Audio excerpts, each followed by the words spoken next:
ত্রিপুরায় double engine সরকারের উন্নয়নের দাবির বিপরীত দিকে দীর্ঘদিন ধরে এলাকার একমাত্র ইটসোলিং রাস্তার বেহাল অবস্থার প্রতিবাদে দলবদল করলেন ঊনকোটি জেলার এডিসি ভিলেজের পিজেপি কলোনির বাসিন্দারা। স্থানীয় সূত্রে জানা গেছে, 1 নম্বর ওয়ার্ডের প্রায় 40 থেকে 45টি পরিবারের মানুষ প্রধান জীবিকা সুপারি ও জুম চাষ। গ্রামবাসীদের অভিযোগ, দীর্ঘ বাম শাসনকাল থেকে শুরু করে বর্তমান বিজেপি সরকারের গত 8 বছরেও এলাকার গুরুত্বপূর্ণ রাস্তার উন্নয়নে কোনো কার্যকর উদ্যোগ নেওয়া হয়নি। ফলে প্রতিদিন যাতায়াত ও কৃষি পণ্য পরিবহনে চরম দুর্ভোগ পোহাতে হচ্ছে তাদের। স্থানীয়দের দাবি, বিভিন্ন সময় শাসক দলের জনপ্রতিনিধি ও নেতাদের কাছে রাস্তা সংস্কারের আবেদন জানানো সত্ত্বেও সমস্যার সমাধান হয়নি। এই ক্ষোভ থেকেই বামফ্রন্ট বিজেপি ও তিপ্রামথা ছেড়ে প্রায় 45 পরিবারের 85 জন ভোটার কংগ্রেস দলে যোগদান করেছেন বলে দাবি করছে কংগ্রেস নেতৃত্ব।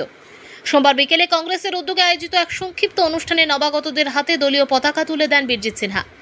অনুষ্ঠানে উপস্থিত ছিলেন গৌরনগর পঞ্চায়েত সমিতির ভাইস চেয়ারম্যান বদরুজ্জামান সহ কংগ্রেসের অন্যান্য নেতৃবৃন্দ। এদিন কংগ্রেস নেতৃত্ব নবাগত সদস্যদের স্বাগত জানিয়ে এলাকার উন্নয়ন এবং দীর্ঘদিনের জনসমস্যা সমাধানে পাশে থাকার আশ্বাস দেন। অন্যদিকে গ্রামবাসীরা দ্রুত রাস্তা সংস্কার সহ মৌলিক পরিকাঠামোর উন্নয়নের দাবি জানিয়েছেন। কৈলাসহর প্রতিনিধি রিপোর্ট, প্রতিদিন ত্রিপুরা।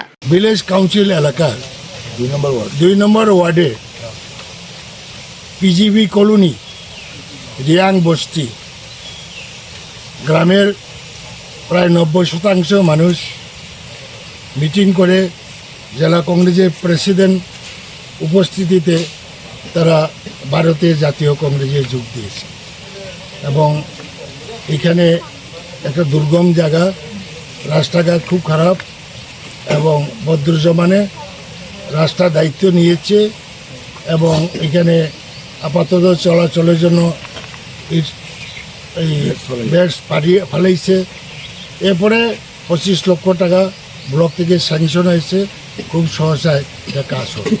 এবং এখানে যারা রিয়াংরা, যারা আদিম জাতি, তাদের উন্নয়নের বিশেষ দরকার।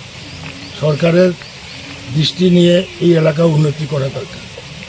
মনে আছে আমি যখন এটা কৈলাসহর বিধানসভা কেন্দ্রের অন্তর্গত, আমি যখন পিজিবি দপ্তরের মন্ত্রী ছিলাম, এখানে এই কলোনিটা পিজিবি কলোনিতে রূপান্তরিত করা হয়েছিল।